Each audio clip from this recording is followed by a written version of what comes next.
We know the trends right now are everybody's trying to get their audiences back.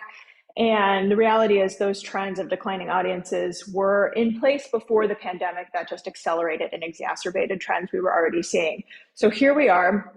And I would say parallel to that thought of combating the existing trend that was already in place is that a lot of us, a lot of organizations, a lot of us as administrators, I think have really focused on programming as a solution.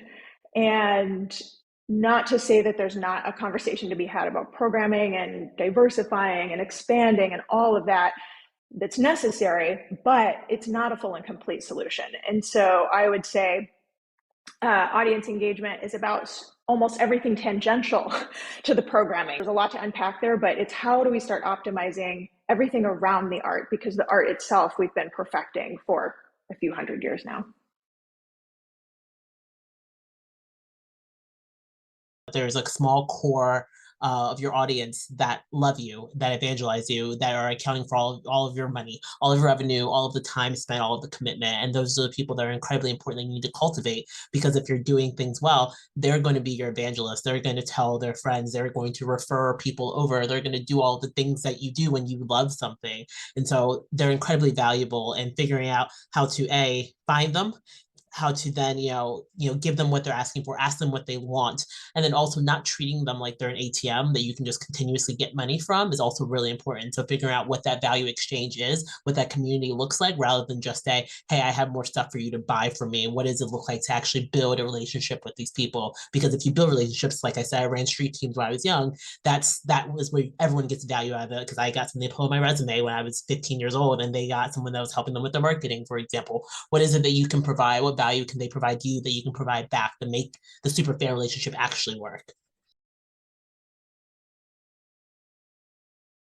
I think by using the technology that is out there in the full sort of stack of possibilities, you are starting to see what the potential is, and you learn as you keep doing it. So I think my advice would always be just try it from the bottom. When we apply technology in the right way, I think it can greatly enhance our experiences in the real life. So this approach that was outlined by Peter Thiel a couple of years ago, 0 to 1, sort of to really focus on being the monopolist in a certain market, and then create all of the value for your own company in that segment.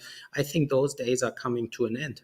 And I think in its place, we'll see a development of, like your company, a development of an ecosystem approach, where one says, like, how can we solve a particular problem in a way that is communal, and that gives a little bit of value to everyone participating. This is a novel approach.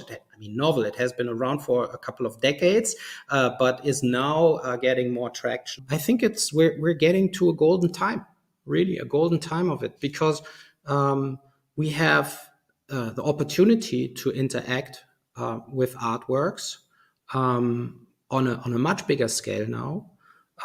We have the opportunity to engage with them in digital form, in virtual reality, but also we have more and more tools and means to actually go to an in-person performance of something and have this sort of almost meditative interaction with the artwork. So I believe that we're really at the cusp of a new flowering of this kind of culture. Perform and to be really well. And as we as I said earlier, indeed, we have a hall of, I think, 1,100 seats. We fill it on average 2 times a week, and we have a huge luxurious problem right now that we actually lack good tickets to be sold. Last weekend we had an amazing series of concerts. We had over 1,600 people on the waiting list. So that's fantastic. It's even then more important to engage with your audience. So I think engagement with audience is always important when it goes bad, but certainly now when it goes really well, it's crucial that you keep on communicating with your audience, that you know your audience, and that the tonality of how you communicate is also, I think, of big importance.